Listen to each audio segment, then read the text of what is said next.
vont implémenter les stratégies qui vont leur être enseignées et vont permettre qu'il y ait une duplication dans votre réseau. Parce que la clé du marketing, la clé du succès dans le marketing de réseau, c'est la duplication. Le recrutement n'est qu'une étape, n'est que la première étape. Mais le recrutement ce n'est pas une finalité. Le recrutement n'est que la première étape. Un réseauteur qui recrute 5 personnes, 5 distributeurs, parce que là, il va falloir, comme je vous dis toujours, il va falloir déjà vous habituer au langage technique. Les distributeurs, c'est nous. Lorsque vous êtes partenaire d'une compagnie de marketing de réseau, vous êtes un distributeur ou alors réseauteur. Donc, un réseauteur qui recrute 5 distributeurs dans son équipe et cesse de recruter de nouveaux distributeurs et s'applique à former, coacher ces distributeurs, et que parmi ces distributeurs, 3 distributeurs à leur tour implémentent ce qui leur a été enseigné.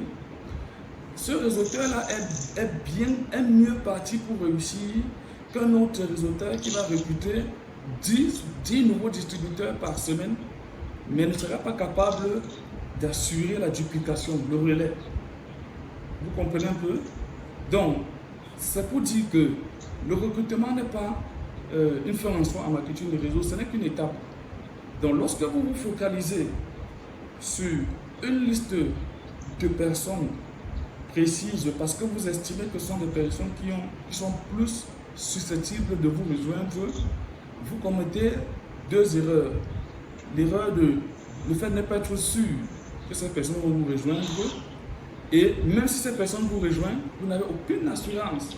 Vous n'avez aucune assurance que ces personnes vont être à fond dans le business. Au moment où moi je vous parle, je suis à la tête d'un réseau de 692 distributeurs. 692 distributeurs. Diamant 4, 692 distributeurs. Je vais vous dire quelque chose qui peut-être qui va vous surprendre. Parmi ces 692 distributeurs, je ne les ai pas tous recrutés. Je ne les ai pas tous prospectés, naturellement. Je ne les connais même pas tous. Mais il y en a parmi eux que j'ai eu à prospecter. Ils sont passés à l'action.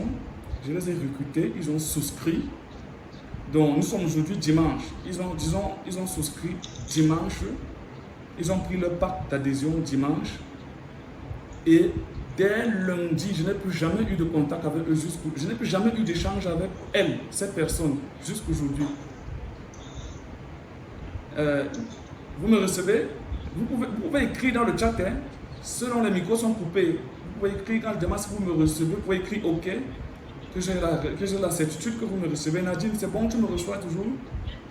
Oui, on te reçoit toujours, sauf que ça coupe un peu de temps en temps, peut-être ta connexion qui dérange. Ah, OK. Donc, je disais que j'ai des... Ok, merci Koné, merci leader Koné. Je disais que il y a des membres de mon réseau que j'ai eu à recruter et dès le lendemain de leur adhésion, je n'ai plus jamais pu échanger avec ces personnes-là. Ça veut dire nous sommes dimanche. Je recrute Nadine dimanche. Je commence à la prospecter peut-être lundi ou la semaine passée. Je fais un suivi qui aboutit dimanche 13 février à une adhésion de la part de Nadine. Et dès lundi, je ne parviens plus à avoir un contact avec elle. C'est-à-dire, je lui écris, elle ne réagit plus. Lundi, je laisse peut-être, oh là là, une semaine passer. Je la relance une semaine plus tard, elle ne réagit plus. Je laisse 2 semaines passer, 3 semaines, j'essaie de la rappeler même par téléphone, elle ne réagit plus. 1 an et plus, jusqu'aujourd'hui.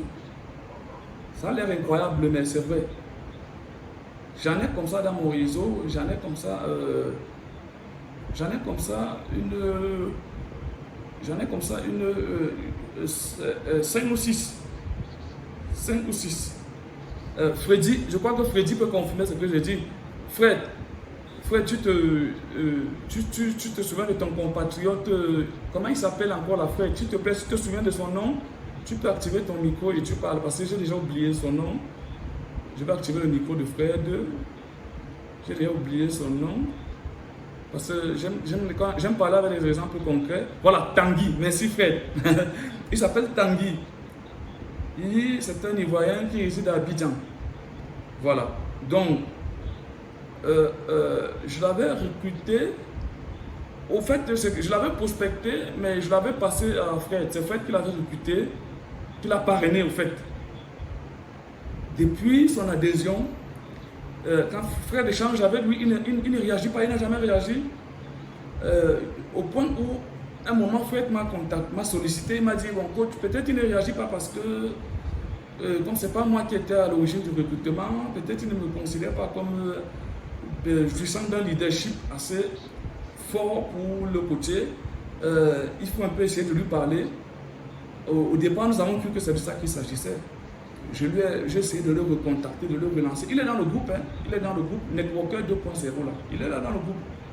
Jusqu'aujourd'hui, ça date de déjà pratiquement presque un an. On n'a plus jamais eu de ces nouvelles. Ça, c'est un cas dont Fred est témoin. C'était le premier cas. Après ce cas, j'ai eu un deuxième cas, bizarrement toujours à Abidjan, toujours en Côte d'Ivoire. Après ce cas, j'ai encore eu 3 autres cas. C'est-à-dire, je fais le recrutement, après je perds le contact, la personne dont, je vais vous poser la question de savoir, mais qu'est-ce qui l'a motivé à investir 85 000, je pense que c'est le cas en Côte d'Ivoire, ou 150 000, peut-être quelqu'un qui a fait une souscription au niveau silver. Mais pour tout abandonner, ce n'est pas comme quelqu'un qui a essayé, qui a eu des difficultés et qui a lâché. Hein. Je vous dis, sans implémenter la moindre action, des personnes comme cela, vous en aurez dans vos équipes.